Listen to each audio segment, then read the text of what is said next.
17교회 광역시민 및 226개 시군구 우리 지도자분들이 이 자리에 참석해서 나라와 민족을 위해서, 교회를 위해서 기도할 수 있는 기회, 회개하는 기도의 이 기회를 주신 우리 하나님 아버지 앞에 정말 감사를 드립니다. 여러분, 우리가 우리 마음에 기도할 마음을 주고 회개할 마음을 주신 것은 하나님께서 우리를 망하지 않게 하시고 살 수 있는 기회를 주신 줄로 믿습니다.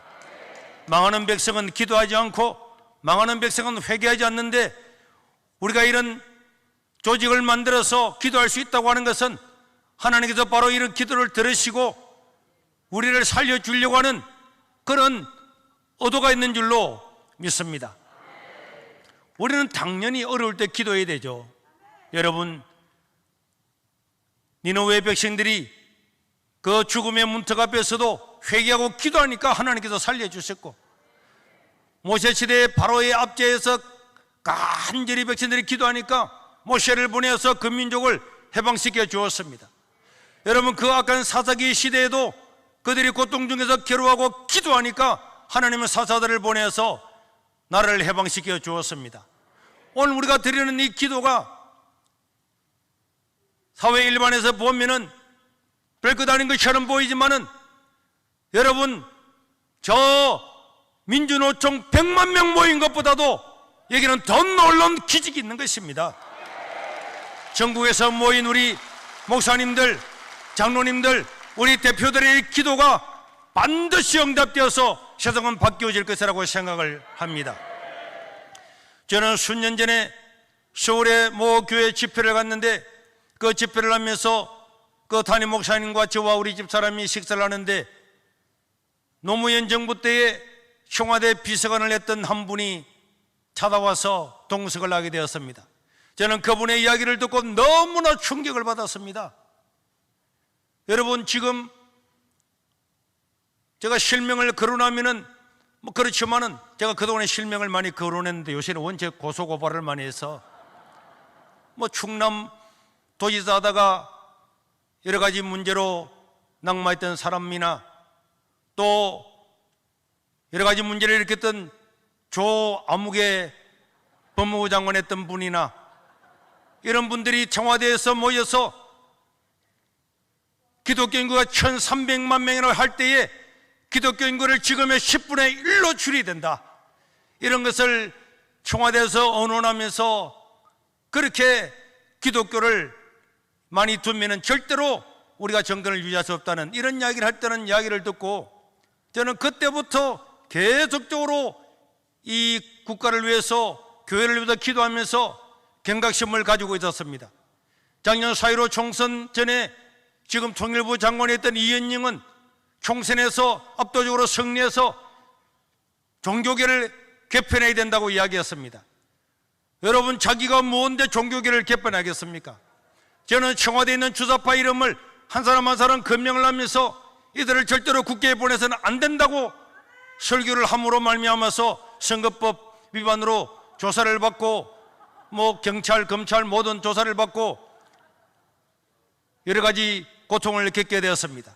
그리고 이런 것을 저는 연장선상에서 이 정부의 요직에 있는 사람들이 얼마나 기독교를 혐오하고 있는가, 어떻게 하면 한국 기독교를 말살시키려고 노력하고 있는가에 대해서 생각을 하고 있었습니다. 작년 김영춘 민주당 의원은 대통령의 측근이잖아요.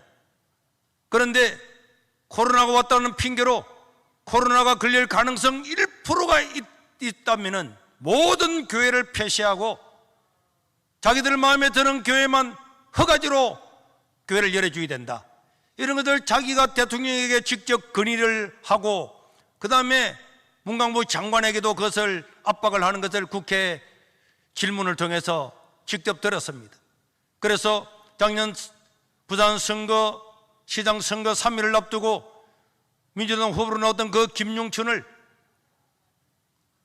비판했는데, 그것 때문에 고발당해서 선관위부터 경찰부터 검찰부터 계속적으로 지금 재판을 지금 받고 있습니다. 저는 국민 참여 재판을 신청을 했고, 여러분, 우리 교회는 예배를 드리다가 폐쇄된 당사자입니다. 당사자인데 국가의 고위직에 있는 사람이, 대통령의 측근이 코로나 걸릴 가능성 1%만 있다고 하는, 일어나지도 않은 것을 예단을 내가지고 모든 교회 문을 다 닫고 교회를 허가제를 하겠다, 이런 발상하는 그 자체가 이게 전체주의 국가나 공산주의가 아니면 절대로 일어날 수 없기 때문에 선거 3일 전에도 이 동영상을 두고 강력히 비판을 했는데, 이런 것들 때문에 우리는 지금도 재판 가운데 있지만은 이 모든 연장선상에서 저는 코로나를 보았습니다.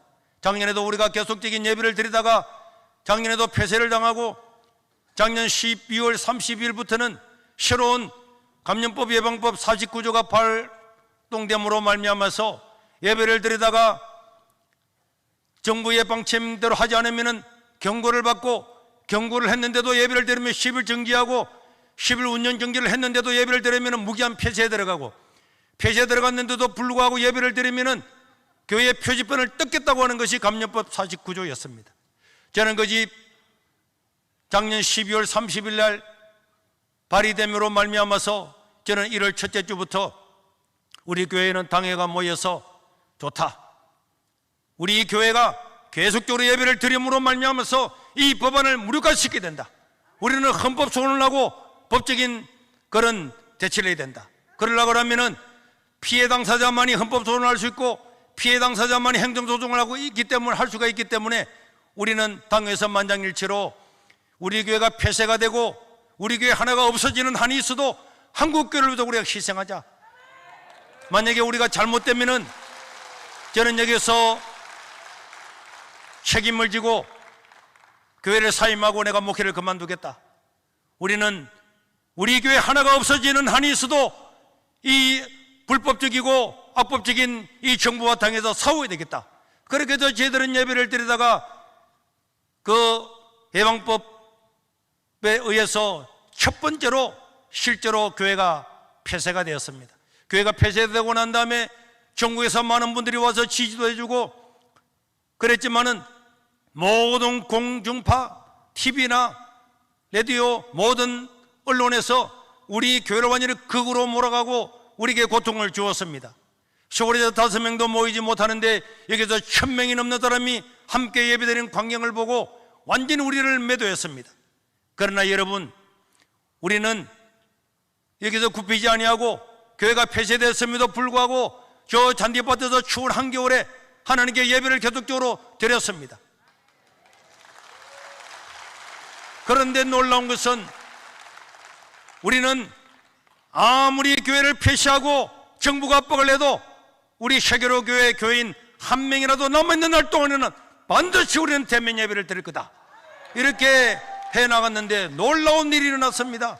그렇게 정부가 우리를 잡아먹으려고 쓰나미처럼 모든 언론을 동원해서 욕을 했는데 그 다음 날이 되니까 잔디밭에서 예배를 드리고 눈이 오나 비가 오나 우리 예배 드릴 거다 현명을 나오고 난 다음에 전국 각지에서 다 일어나서 우리도 예배 드리겠다, 예배 드리겠다, 예배 드리겠다 하니까 정부에서 깜짝 놀라서 그 다음날 청와대에서부터 지시가 내려와서 세계로 폐쇄를 빨리 풀어라.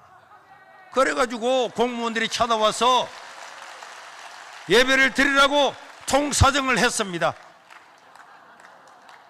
우리는 계속적인 예배를 드리겠다고 그랬습니다. 너희들이 법률을 정한 것처럼 헌법도 아닌 법률도 아닌 그냥 명령을 가지고 교회를 폐쇄하고 10월 유신보다도 100배나 더 악한 법을 가지고 이렇게 교회를 폐쇄하는데 한번 해봐라. 그랬더니 그들이 목사님, 세계로 교회는 몇 명이 모이든지 우리가 관여하지 않을 거니까 예배만 드리달라고. 그래서 예배를 드리게 된 겁니다. 저희들은 그래서 매주 2,500명이 넘는 사람들이 모여서 식사를 하고, 다른 교회는 뭐 밥도 뭐 통성기도도 못하는데 우리는 그대로 다 했어요. 매일마다 식당을 내려서 당연히 식사는 날 뿐만 아니라 약한 사람들 다 불러 모아서 식사 대접을 지금까지 해왔습니다. 그런데 놀라운 것은 MBC 같은 저런 TV도 그렇게 우리를 공격을 하더니 아니 2,500명이 밥을 먹는 그런 것들을 다 준비하고 나눠주는 걸 다 보면서도 저는 또 그날 저녁에 난리가 날 줄 알았는데 TV에는 세계로 교회는 방역을 잘 지키고 있다고 이렇게 나오더라고. 그런데 더 놀라운 것은 우리가 20개월 동안 이렇게 왔음에도 불구하고 정말 놀라웠게도 코로나가 한 명도 우리 교회에서 일어나지 않았습니다. 저는요, 확률적으로 따지면 당연히 일어난다고 할지라도 우리는, 여러분, 코로나 걸리는 게 뭐 우리 잘못입니까? 우리는 방역을 철저하지만 걸리면 어쩔 수 없는 거고, 그거는 우리 책임이 아니죠. 국가가 책임을 져서 방역을 해야 되는데 왜 우리한테 그걸 맡깁니까? 그럼에도 불구하고 하나님께서 막아주셔서 한 명도 일어나지 않는 것은 하나님의 은혜와 돌보심과 하나님께서 우리에게 베푸신 긍휼이었다고 믿습니다.